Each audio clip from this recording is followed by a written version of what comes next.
Brasil República, revoltas republicanas ou revoltas sociais ou conflitos sociais.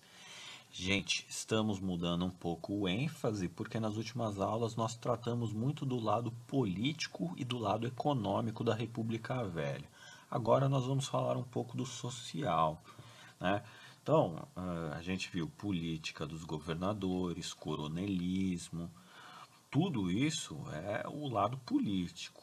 Depois vimos o Convênio de Taubaté e as proteções à produção do café ali pelos cafeicultores, que também estão ligados, que são parte da elite política. Político e econômico estão sempre associados. E então, agora a gente vai falar da questão social, né? E aconteceram várias revoltas sociais aí no Brasil da República Velha, várias. E a gente tem que entender um pouco de cada uma, né? Não vai dar tempo de falar de todas, mas a gente vai tratar das principais.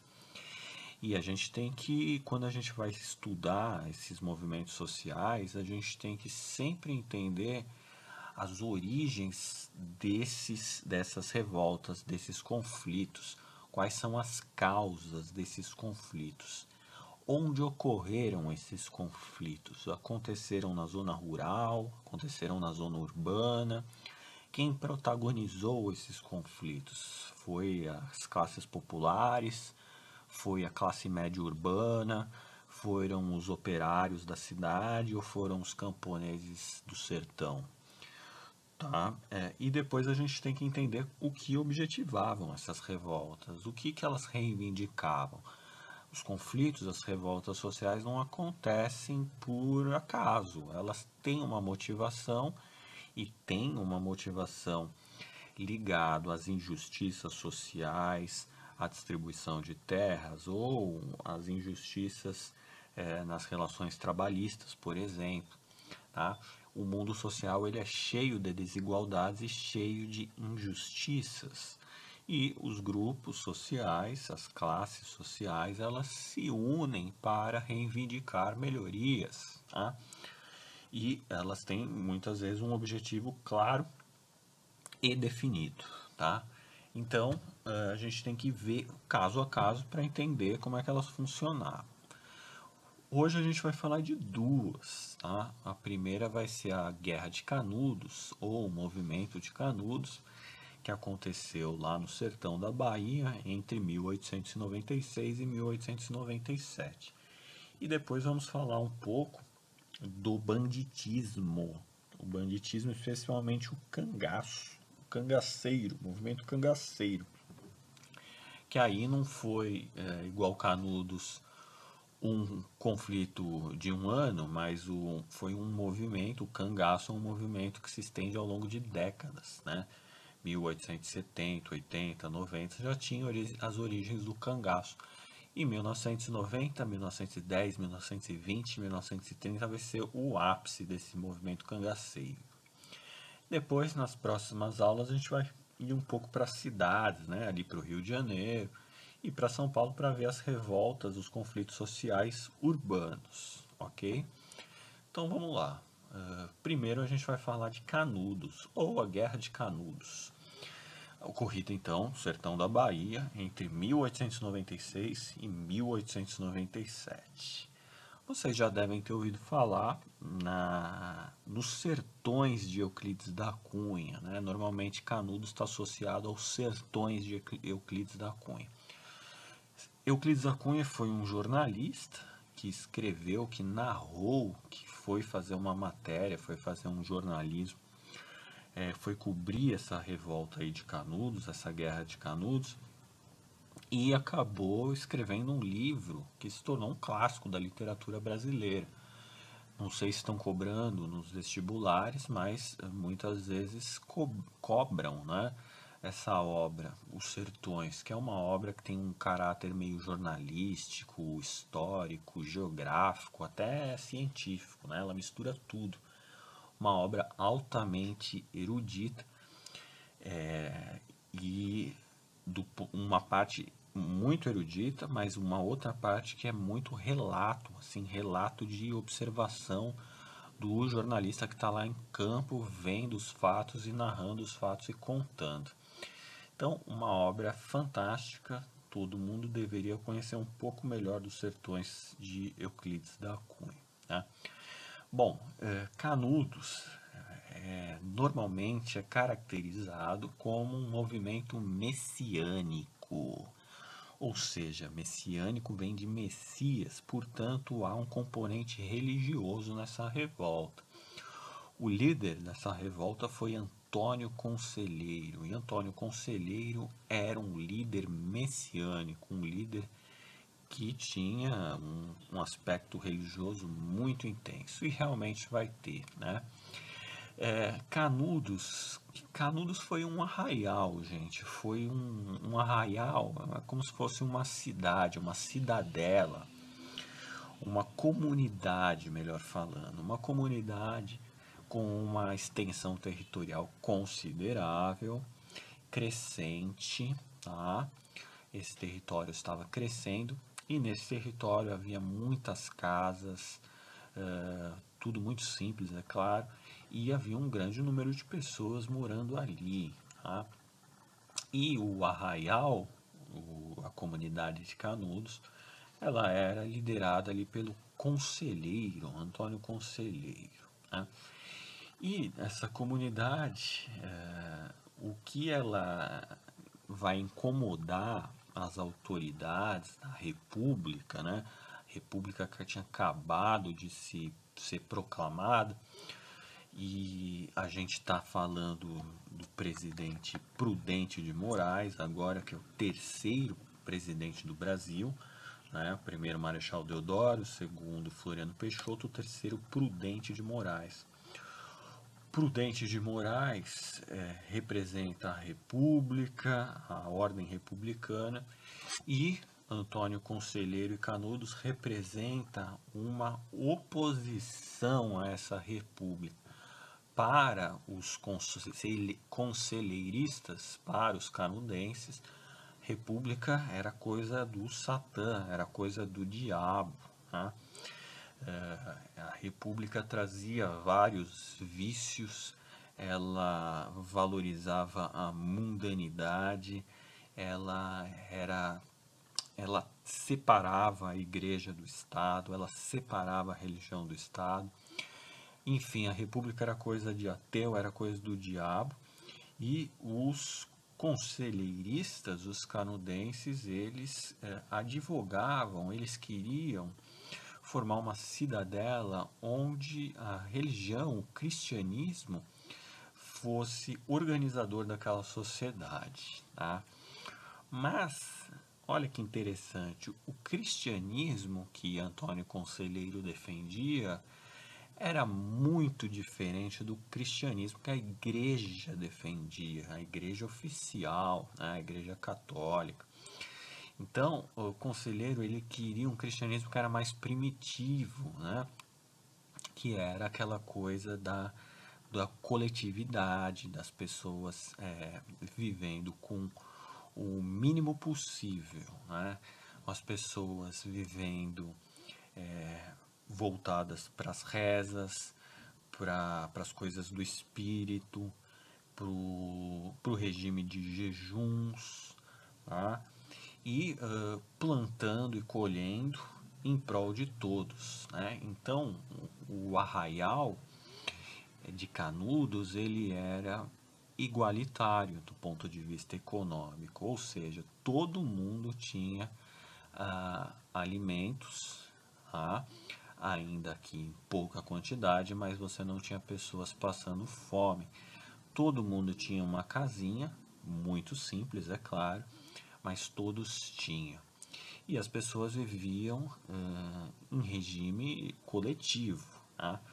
E faziam muito suas rezas, faziam muito seus trabalhos religiosos, sempre ordenados, organizados ali pelo conselheiro, que pregava uma vida simples, uma vida voltada para o espírito, né? E é claro que isso também está muito associado às condições econômicas e sociais do Nordeste como um todo. Porque o Nordeste brasileiro, o sertão nordestino, né, ele estava vivendo uma baita de uma crise econômica. Na verdade, uma crise que vinha se arrastando há muito tempo, desde que a economia da colônia e do império ela tinha se voltado para o centro, né, com o ouro das Minas Gerais e depois com o café no Sudeste. O eixo econômico se deslocou muito para o centro e para o Sudeste, e o açúcar continuou sendo produzido no litoral nordestino. Mas o sertão ele ficou meio abandonado. E o sertão ele ficou com uma má distribuição de terras enorme, porque as terras eram todas propriedades de famílias antigas e de poucas famílias, na verdade, que detinham essas terras e empregavam poucos trabalhadores ali para cuidar do gado, né? E você tinha uma massa de pessoas que ficava errante, né? Errando de um lado para o outro, caminhando de um lado para o outro em busca da sua sobrevivência, tá? Então você tinha fome, você tinha miséria crônica, você tinha má distribuição de terras e você tinha um descaso completo da República com a condição do trabalhador rural. Não tem direitos trabalhistas nessa época, gente. Não tem. Se não tem nem para o trabalhador urbano, imagine para o camponês, né? Isso é coisa de 1960. Então você tem uma população que está abandonada à própria sorte, né? Que enfrenta secas, enfrenta fome, enfrenta miséria, a criminalidade rola solta, né? E ainda você tem a proclamação da República que, no final das contas, vai passar a cobrar impostos dessa população, impostos que antes não existiam, né? Paga-se impostos para a República, espera-se que a República dê algo, né, retorne esse dinheiro com investimentos, né, em estradas, em recursos para o desenvolvimento daquela região. Só que isso não acontece, então de repente você está pagando impostos, só que o seu dinheiro está indo todo lá para o Rio de Janeiro, por exemplo, né? Então, a população aí vai enxergar a República como algo muito negativo, tá? E Antônio Conselheiro é um cara que é um pregador, né? Ele tem toda uma história, tem toda uma biografia do Antônio Conselheiro e tem muitas interrogações nessa trajetória dele. Mas ele era um homem que perambulava pelo sertão usando uma túnica azul e um cajado e pregando contra a República, falando para as pessoas seguirem ele, que o verdadeiro caminho era o caminho de Jesus e que a ideia dele era montar uma comunidade onde as pessoas iam se autoajudar, todo mundo ia cooperar, todo mundo ia ter uma vida melhor e muito regrada também, sem essa mundanidade, sem essa baixaria que a República trazia, né? Sem essa vida de consumo, sem essa vida da cidade, uma vida simples, mas uma vida espiritual, né? E isso vai ter muito sucesso. Na verdade, o Antônio Conselheiro não é o único pregador, você vai ter outros pregadores andando pelo sertão, mas ele se destacou mais porque ele tinha uma capacidade de retórica impressionante. Então as pessoas elas ficavam hipnotizadas, né, pelo conselheiro, e aí ele passou a ser considerado quase como uma pessoa divina, né? Então, os relatos dizem muito isso, que ele era uma pessoa que tinha esse apelo retórico, imagético, e que ele tinha um efeito quase hipnótico, assim, as pessoas ficavam muito entusiasmadas com ele. E aí, aos poucos, ele foi andando ali pelo sertão da Bahia, pelo sertão de Sergipe, foi arrebanhando um número considerável de pessoas e, de repente, se instalou ali na região conhecida como Monte Santo. Tá vendo aqui no mapinha, ó? Monte Santo, né? que é uma região, para quem já foi no sertão da Bahia, sabe que ali você tem montes, você tem planícies, você tem partes mais planas cercadas por montes, né? Então ele instalou o arraial dele bem ali, numa parte plana, cercada por montanhas, que é para ninguém incomodar, né? Os caras queriam ninguém enchendo o saco deles, né? E aí ele forma esse arraial, o arraial começa a crescer e começa a chamar a atenção das pessoas de outros estados, de todo o sertão. O nordestino começa a ouvir falar e algumas pessoas começam a se aventurar, a se entusiasmar e ir para lá. E de repente Canudos cresce. E de repente Canudos cresce, está muito bem organizado e está muito coeso, né? Não tinha conflitos dentro de Canudos porque todo mundo era igual. Você não tinha, e era rígido lá, tá? Você não tinha, não podia beber, não podia jogar, não podia ter prostituição, não podia, a vida era regrada, né? Certinha ali, sem jogos, sem bebida, sem excessos, sem mundanidade, tá? Só o básico para viver e muito jejum e muita reza, né? Mas todos viviam bem assim, né? Então, é, vamos dar uma olhada aqui, ó, nessa representação. Olha aqui, ó, Canudos antes da guerra, né? Então, estão vendo aqui os montes ali, né, no fundo da tela.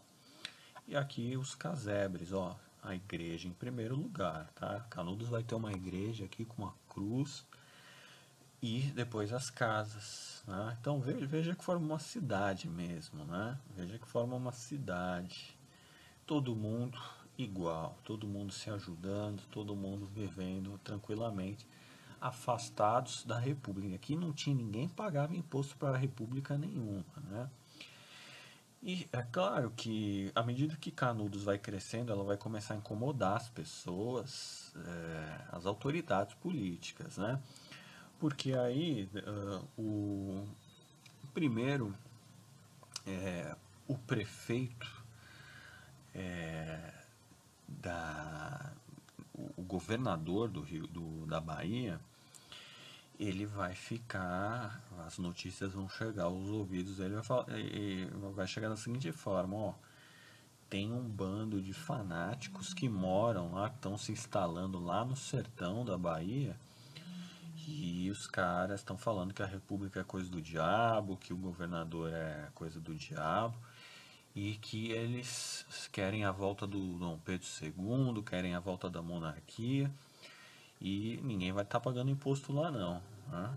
Então, aí as notícias começam a correr e o governador manda alguns policiais, né, das cidades mais próximas ali darem uma verificada, né? E aí esses policiais locais chegam e eles chegam lá, quem que é o tal do conselheiro, quem que é o tal do conselheiro, e aí já tem um sistema de proteção, uma fortaleza lá, dizendo, ó, ninguém aqui vai falar com conselheiro nenhum, porque aqui é o nosso arraial de Canudos, aqui é fechado, ninguém entra, tá? E expulsa esses guardas aí enviados. Os guardas são enxotados, né? E aí depois chega a notícia lá de novo no ouvido do governador. O governador manda uma segunda expedição, tá? Com mais reforços, né? Ele manda não só a polícia local, mas manda uns policiais, manda uma guarda lá de Salvador, mais fortificada, para tentar falar com o conselheiro lá e falar que não pode fazer mais aquele arraial lá porque tem que pagar imposto para a República. E aí chega numa segunda expedição, chega uma guarda grande ali, um contingente grande armado. E cadê o conselheiro? Cadê o conselheiro? Ninguém sabe onde está o conselheiro, ninguém vai entrar aqui, né? Aí os jaguns lá de Canudos falam, ó, ninguém vai entrar, ninguém entra aqui. E mais uma vez expulsa essa guarda aí, todo mundo se une, expulsa esses caras. E aí o governador da Bahia fala, ó, bom, então eu vou ligar pro presidente, vou ligar pro Prudente ligar, né? Vou mandar uma carta lá pro Prudente de Moraes para ele ver o que ele pode fazer, né? E aí o Prudente de Moraes fica sabendo, pô, mas um bando de jagunço ali no meio do sertão da Bahia, o que eu tenho a ver com isso? Como é que esse governador da Bahia é incompetente? Por que ele não faz nada? Bom, aí o Prudente de Moraes então manda reforços federais. Então manda lá uns policiais lá federais para se reforçar junto com os da Bahia. E aí eles chegam lá armados com muitas armas. Chegam lá na porta do conselheiro, cadê o conselheiro? Cadê o conselheiro? Ninguém sabe onde tá, ninguém sabe onde tá. E aí de repente os jaguns, os caras começam a atirar para cima do, né, esses guardas começam federais, estaduais começam a atirar para cima do arraial para tentar entrar dentro da cidade. E aí chega reforços lá de dentro, os jaguns se unem, né? O pessoal do arraial se une todo, forma uma barricada, né? Toma as armas dos policiais, começa a atirar neles de volta e aí expulsa as forças federais unidas com as forças estaduais e o arraial fica agora armado, tá cheio de arma, tá todo mundo ali comemorando a vitória cheio de arma, né? Bom, aí isso já, essa altura já virou um problema nacional, né? E aí esse problema nacional, aí o Prudente Moraes fala, tá tirando.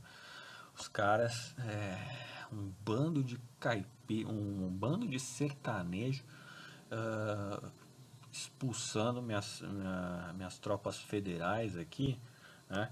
Aí o Prudente de Moraes fala, então vamos ver, né? E aí o Prudente de Moraes chama o exército, organiza o exército, importa armas, importa um tanque, um tanque não, importa um canhão lá da Prússia, né, na Europa, né? Ele, na Prússia tinha vencido uma guerra contra a França. Prússia, não Rússia, tá, gente? A Prússia tinha vencido uma guerra em 1871 contra a França e ela tinha uns canhões lá que precisava de um técnico todo especializado para operar. O Prudente de Moraes encomendou esses canhões, encomendou os técnicos, importou uns alemães lá para virem para cá e juntou, treinou o Exército Federal, treinou a polícia, foi todo mundo lá, um aparato de guerra gigantesco, entrando no sertão, 400, 600 quilômetros do litoral adentro, subindo, descendo montanha. De repente, tudo isso aí virou uma campanha nacional. Aí já foram os jornalistas para lá, já foi a imprensa toda. Aí já virou aquela fofoca, né? Aí todo mundo falando que os caras lá de Canudos eles queriam que ele todo mundo queria a volta do Dom Pedro, que os caras eram fanáticos, que isso, aquilo virou sensacionalismo, ninguém sabia mais o que era verdade, o que não era. Aí, nesse mesmo momento, o Euclides da Cunha foi para lá, a mando do jornal do Rio de Janeiro, e começou a maior cobertura. De repente foi exército, todo mundo lá, um bando de alemão que teve que vir da Europa para reforçar ali, para ensinar os caras do Brasil a mexerem nessas armas. Resultado, gente, um dos maiores massacres da história do Brasil, tá? O Arraial, a cidade inteira de Canudos, que devia ter, não se sabe o número exato, né? Mas é uma cidade grande ali, tá? Essa cidade foi inteira massacrada, né? Foi inteira, mas não era uma pequena vila, não, tá? Então já estamos falando de uma cidade grande. Ela foi inteiramente massacrada, homens, mulheres, crianças, cachorro, todo mundo, né? Um massacre, um verdadeiro massacre, vistos por muitos como uma atitude covarde, uma atitude totalmente desproporcional, sem diálogo algum, né? E o que sobrou dessa cidadela foram algumas mulheres, ó, isso aqui são todos os sobreviventes, né? Algumas mulheres, algumas crianças, né? Que foram presas pela guarda aqui, né? Então, foi mais ou menos isso que sobrou, né? Da cidade, sobrou quase nada, né? Inclusive Canudos, você vai lá para o sertão da Bahia, tem uma cidade que chama Canudos, né? Que não foi exatamente onde ocorreu a guerra, mas que ela tem os vestígios arqueológicos, né? Porque muita coisa vem sendo construíram um açude em cima, né, da onde aconteceu essa guerra, né, mesmo como uma forma de apagar essa história, né, e construíram um açude gigantesco e de vez em quando o açude baixa as águas, aparece alguma coisa dessa época aí, né. Apareceu um pedaço da igreja, às vezes aparece uma garrafa, às vezes aparece uma arma, um sapato, uma roupa, e vai tudo para esse museu que existe até hoje. A fotografia de Canudos, nessa época já tinha fotografia, foi o Flávio de Barros, que foi o fotógrafo do Exército, né? Ele que fez essa fotografia, e fez essa fotografia do Antônio Conselheiro morto, né? A única foto conhecida tirada por ele em 6 de outubro de 1897. Então tá aí Conselheiro, né? Vão cortar a cabeça dele depois e vão levar para estudar a cabeça dele lá na Bahia, em Salvador, né? Para a Faculdade de Medicina. Depois dar uma examinada aí na cabeça do conselheiro, né? Então é isso que sobrou desse episódio trágico aí. Ok, gente? Então, na próxima a gente continua com o cangaço. Um abraço aí.